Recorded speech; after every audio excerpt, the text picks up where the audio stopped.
بسم اللہ الرحمن الرحیم الحمدللہ رب العالمین وصلی اللہ علی محمد وآلہ الطاہرین۔ موضوع گفتگو غسل۔ سابقہ نشست میں ہم نے غسل ترتیبی کے بارے میں گفتگو کی اور اس نشست میں موضوع ہے غسل ارتماسی۔ پہلے بھی ہم نے توجہ دلائی کہ غسل دو طریقے سے انجام دیا جا سکتا ہے، ایک طریقہ ہے ترتیبی اور دوسرا ہے ارتماسی۔ غسل ترتیبی میں جسم کے حصوں کو کہ جن کا دھویا جانا غسل میں ضروری ہے ترتیب سے دھویا جائے گا۔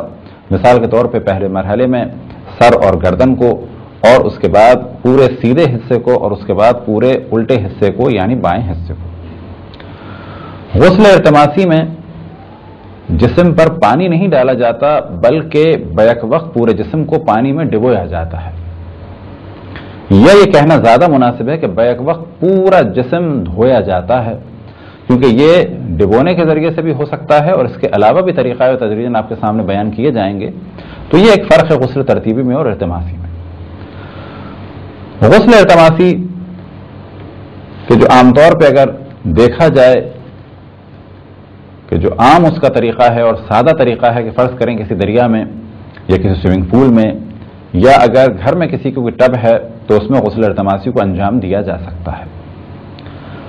غسل ارتماسی تقریباً 3 طریقوں سے ممکن ہے، جن میں سے ایک طریقہ یہ کہ بیک وقت پورا جسم پانی میں ڈبویا جائے اور غسل کی نیت کی جائے۔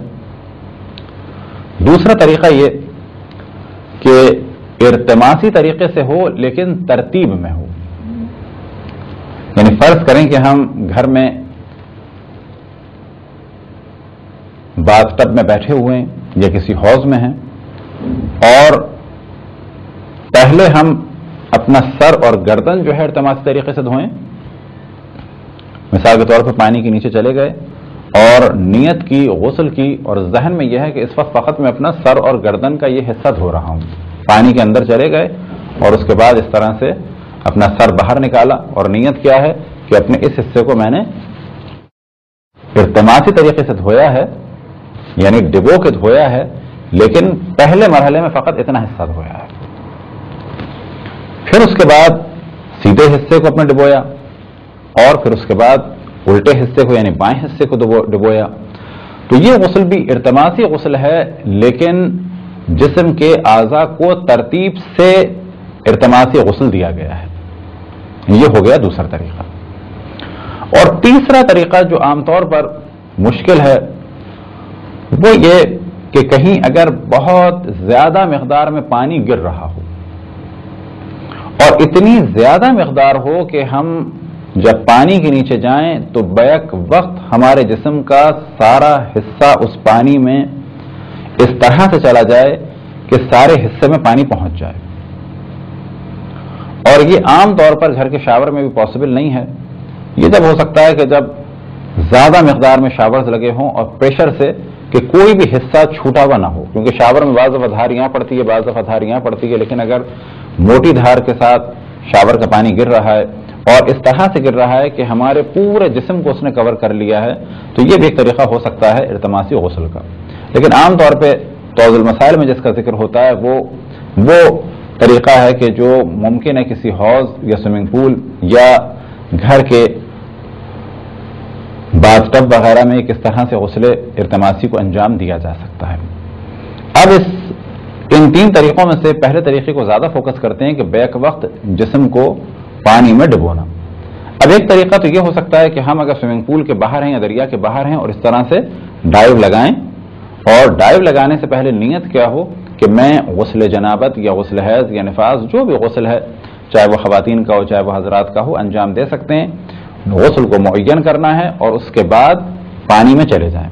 اب یہ پانی میں جانا اس طریقے سے ہو، یعنی پہلے سر جائے اور پھر اس طرح سے نکل آئیں، یا یہ کہ بالکل سیدھے ٹانگوں کے ذریعے سے جائیں۔ تو ایک موضوع کی جانب ہم نے پہلے توجہ دلائی کہ غسل صحیح ہونے کی شرائط وہی ہیں کہ جو وضو صحیح ہونے کی شرائط ہیں، لیکن ایک شرط خصوصاً ایسی ہے کہ اس کا ذکر ضروری ہے، وہ یہ کہ وضو میں ضروری ہے کہ اعضائے وضو پہ پانی اوپر سے نیچے کی جانب آئے، لیکن غسل میں یہ ضروری نہیں ہے، البتہ بہتر ہے۔ بس اگر کوئی سوئمنگ پول کے باہر ہے تو زیادہ بہتر طریقہ کیا ہوگا کہ وہ اس طریقے سے جائے اور اس طرح سے نکل آئے. لیکن اگر ایسے ڈائریکٹ جائے ٹانگوں کے ذریعے سے تو بھی صحیح ہے. اب سوال یہ پیدا ہوتا ہے کیا ضروری ہے کہ سوئمنگ پول کے وہ باہر ہو یا یہ بھی ممکن ہے کہ پہلے وہ سوئمنگ پول یا کسی دریا میں ہو. فرض کریں کہ ہم کسی سوئمنگ پول کے دریا میں یہاں تک ہیں اور اب ہم نے ارادہ کیا غسل ارتماسی کا, تو کیا اب کچھ ہو سکتا ہے کہ ہم پہلے باہر نکلیں؟ تو اگر باہر تھے اور نیت کر کے پانی میں جائیں یہ بھی صحیح ہے, اور اگر ہم پہلے سے فرض کریں اتنے اتنے پانی میں ہیں اور اس وقت ہم نیت کر لیں اور نیت کے بعد ایک دفعہ اس طرح سے غوطہ لگائیں اور پانی کے نیچے چلے جائیں تو جس غسل کی نیت کی ہے وہ غسل ہو جائے گا. البتہ احتیاط یہ ہے کہ پاؤں زمین سے اس دوران چند لمحوں کے لیے اٹھا لیں تاکہ پانی بیک وقت تمام حصوں میں پہنچ جائے. اسی طریقے سے یہ بھی ممکن ہے کہ ہم پہلے پانی کے نیچے چلے جائیں, اس کے بعد سر اتنا باہر نکالیں سر دھونے کی نیت سے, پھر اس کے بعد اس طرح چلے جائیں اور اس طرح سے کچھ حصہ باہر نکالیں اور نیت ہو سیدھا حصہ دھونے کی اور پھر الٹا حصہ دھونے کی, اور یہ طریقہ ہم پہلے بیان کر چکے ہیں. تو کیا یہ ضروری ہے کہ پانی سے پورے باہر ہوں؟ تو یہ ضروری نہیں ہے, البتہ بہتر ہے. اگر کچھ حصہ باہر ہو اور غسل انجام دیں تو یہ بھی صحیح ہے. آیا یہ جائز ہے کہ ہم پانی کے نیچے چلے جائیں اور اس دوران نیت کریں؟ تو عام طور پہ کہا جاتا ہے کہ کچھ حصہ جسم کا پانی سے باہر ہو یہ احتیاط کے مطابق ہے. کچھ حصہ پانی سے باہر ہو غسل ارتماسی میں یہ احتیاط کے مطابق عمل ہے. اب اگر کوئی کسی کے لائف جیکٹ ہے یا کسی کے کوئی بیلٹ بندی ہوئی ہے یا کوئی چیز بندی ہوئی ہے ہاتھ میں یا انگوٹھی کوئی پہنا ہوا ہے, تو اس طرح سے غسل ارتماسی اسے کرنا ہے کہ نیت کے بعد وہ پانی میں چلا گیا, اب پانی میں ہی اس طرح سے انگوٹھی کو حرکت دے اور کوشش کرے کہ ہر وہ جگہ کہ جہاں پانی پہنچنا مشکل ہے اس طریقے سے پانی پہنچائے کہ بیک وقت ہر جگہ پانی پہنچ جائے. نہ یہ کہ پہلے ایک جگہ پانی پہنچا دیا پھر یہاں پانی پہنچنا بند ہو گیا تو پھر دوسری جگہ پانی پہنچا دیا. اس طرح سے کام کرنا ہے کہ بیک وقت ہر جگہ پانی پہنچ جائے, کیونکہ غسل ارتماسی میں شرط ہے کہ ایک ایسا وقت آنا چاہیے کہ ہر جگہ پانی پہنچ رہا ہو. تو یہ ایک ایسی شرط ہے کہ جانب توجہ رہے. اسی طریقے سے غسل میں موالات کی شرط نہیں ہے. غسل صحیح ہونے کی شرائط وہی ہیں کہ جو وضو صحیح ہونے کی شرائط ہیں, لیکن وضو میں موالات ضروری ہے یعنی فاصلہ نہ آئے. لیکن غسل میں فاصلہ آ سکتا ہے. کتنا فاصلہ؟ تھوڑا زیادہ فاصلہ بنسبت وضو کے, البتہ اتنا فاصلہ نہیں کہ پہلے دن ہم نے سر و گردن کو دھو لیا اور اگلے دن جو ہے سیدھے حصے کو اور اس کے اگلے دن جو ہے الٹے حصے کو, اتنا فاصلہ نہیں. مختصر سا فاصلہ اگر ہو جائے 10 منٹ 15 منٹ 20 منٹ کا تو اس حد تک کافی ہے. فرض کریں کوئی شخص سر و گردن کو دھو لے, اس کے بعد کسی کام کو انجام دے, فرض کریں کہ پانی ختم ہو گیا, اس کے بعد وہ باہر گیا, اس نے موٹر اسٹارٹ کی, دوبارہ پانی آیا, اب یہ اگلے مرحلے میں سیدھے اور الٹے حصے کو دھو لے, تو کہا جائے گا کہ اس حد تک فاصلہ آنے سے غسل جنابت پر اثر نہیں پڑتا. لیکن بہتر یہی ہے کہ یہ تینوں کام یہ کے بعد دیگرے ہوں اور فاصلہ کم سے کم مقدار میں ہو اور کم سے کم وقت ان کاموں کے درمیان حائل ہو. تیسرا ایسا موضوع کہ جو غسل میں بہتر ہے لیکن وضو میں وہ ضروری ہے. وضو میں جانب توجہ دلائی کہ اعضائے وضو جس وقت دھوئے جا رہے ہوں اس وقت پاک ہونا ضروری ہے, لیکن اعضائے غسل فرض کریں کہ ہمارے جسم کا یہ حصہ نجس تھا اور ہم جاری پانی میں غسل کر رہے تھے, یہ حصہ ہم نے دھونا شروع کیا. جب یہ حصہ دھو رہے تھے تو یہ نیچے کا حصہ نجس تھا, لیکن یہ حصہ دھوتے ہوئے نیچے کا پاک ہو گیا. جب تک ہم یہاں پانی لے کے آئے تو نیچے کا بھی حصہ پاک ہو گیا. تو کہا جائے گا کہ غسل کے دوران اگر اعضائے غسل میں نجاست ہو اور اوپر والا حصہ دھونے کے دوران نچلا حصہ پاک ہو جائے تو غسل پہ اثر نہیں پڑتا اور صحیح ہے. لیکن بہتر کیا ہے؟ بہتر یہ ہے کہ پہلے انسان پاک ہو جائے اور پاک ہونے کے بعد غسل کی نیت سے اپنے جسم پر پانی ڈالے. اگر کسی کو غسل کے بعد اس چیز کا علم ہو کہ اس کے جسم کا کوئی حصہ ایسا رہ گیا ہے کہ جہاں پر پانی نہیں پہنچ پایا تو اس کا غسل باطل ہوگا۔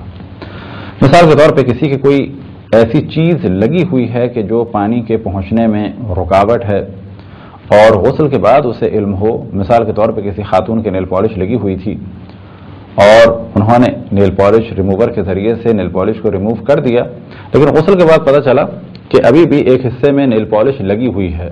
اب اگر یہ سوئی کے برابر بھی ہو اور یقین ہو کہ یہ پانی پہنچنے میں رکاوٹ ہے تو پھر ان کا غسل باطل ہوگا، انہیں دوبارہ غسل کرنا ہوگا اس رکاوٹ کو ہٹا کر۔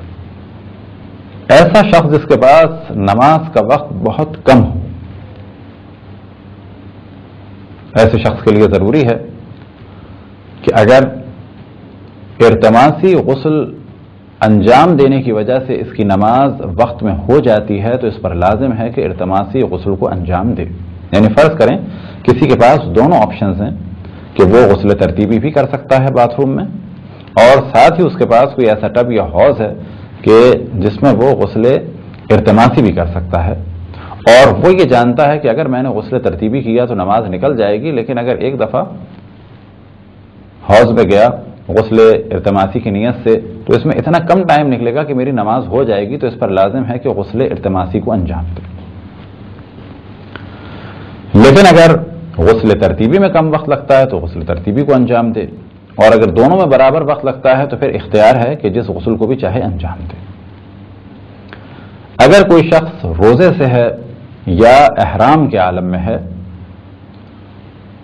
تو اس کے لیے صحیح نہیں ہے کہ وہ غسل ارتماسی انجام دے، لیکن اگر یہ شخص بھول گیا کہ میں احرام میں ہوں، اور یا یہ بھول گیا کہ میں روزے سے ہوں اور یہ غسل ارتماسی انجام دے تو اس کا غسل صحیح ہوگا، اور جو نماز پڑھے گا وہ نماز بھی صحیح ہوگی۔